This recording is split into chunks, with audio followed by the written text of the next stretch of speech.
Friends, I had to touch on the crime thriller Highest to Lowest. It just came out, so I was like, oh, let me jump on this real quick because I don't know. I just really thought this movie was gonna have me feeling everything. First of all, Denzel is in it, and listen, good or bad, I'm watching anything that man is in. Second, the cast had so many stars featured in it. I haven't seen Rick Fox in a minute, and seeing him pop up was a pleasant surprise. And third, it's set in NYC. You already know I'm watching anything that reps my home. Let's talk about that girl in the lobby.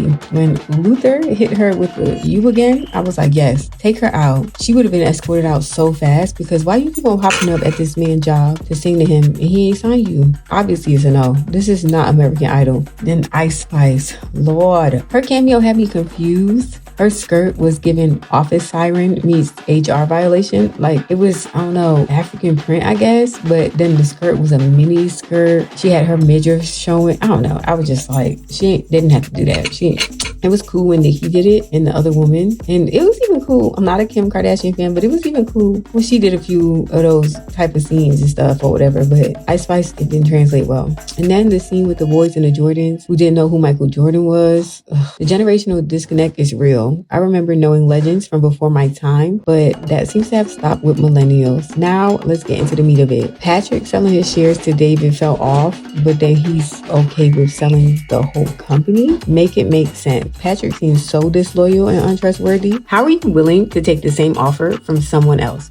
The Ebony Alert thing, I don't know, maybe I'm ignorant, but I don't get the need for more categories. Amber was already from Missing Youth, right? So why split it up more? I already barely know the differences between the current alerts, and they want to add more based on what exactly? Race? I don't know. I just feel like that's too much. I know there are issues where some alerts are prioritized more than other, but calling it a different thing isn't really the solution, in my opinion. I don't know. Just people just be more aware and act like regular human beings. That should be enough. A$AP Rocky as the kidnapper was phenomenal. His energy was perfect for the role.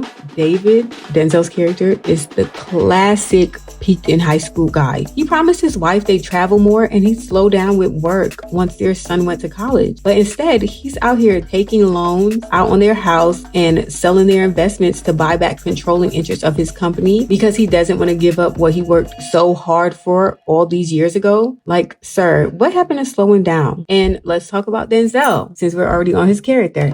I noticed it in the Equalizer, but it's more obvious here. He's aging. He had that spray painted black hair on his head. And then there was so much lack of emotion in his key scenes, like the kidnapping call. It was so noticeable. And then the lack of emotion had me thinking Denzel's character was shady because why wasn't he panicking like everyone else when his son Trey was taken? And then the way he did Paul was his right-hand man. Paul's son, who was also Trey's best friend and David's godson, Kyle, gets kidnapped instead of his son, and he's not willing to pay the ransom.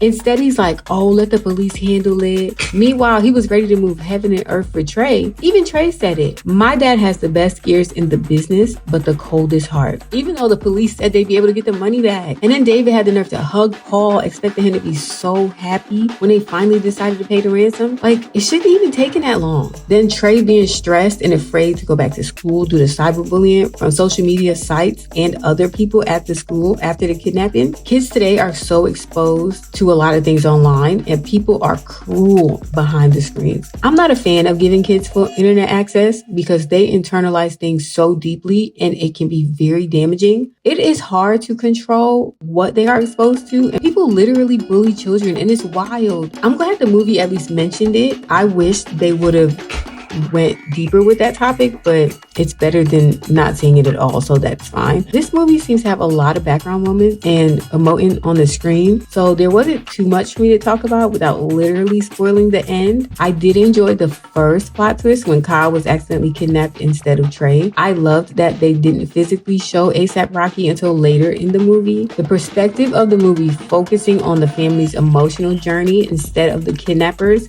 was a refreshing take, because usually you see movies like that flip-flop between what the kidnapper's doing and what the family's doing the whole time. It kind of gets confusing. So I do like the way that they did this movie. But let me just say, I screamed at my screen the entire time David was on a packed subway train with a $17.5 million in a bag, and he was not holding it tight. Sir, I hold my purse tighter on the MTA, and I don't have anything close to that in it. So that pissed me off, because like, who wrote this? Obviously somebody not from New York, because there's no way you just put down a bag with $17.5 million in it on a seat and then don't even put your hand through one of the loops. What if somebody would have ran off with that bag? And then he got up to let somebody sit down on a packed subway. Like, he wasn't carrying a book bag with 17.5. Like, I just can't get over that. I'm like, nah, they got too many New Yorkers on this cast. But then there's one of them that had not been like, bro, nobody would do this. Don't do this. Don't put this in there. They kind of made up for it with the elaborate ransom job. I won't spoil it, but it was very satisfying for me. All in all, highest to lowest, I don't think this is a movie that I would recommend, because I know for a fact that I won't watch it again. But if y'all did watch it, let me know what y'all think. I honestly thought David was behind it the whole time. Did y'all? I want to know your thoughts on that part. Let me know in the comments below and tell me what you want me to review next. Don't forget to like, subscribe, and hit that notification bell. Bye, friends.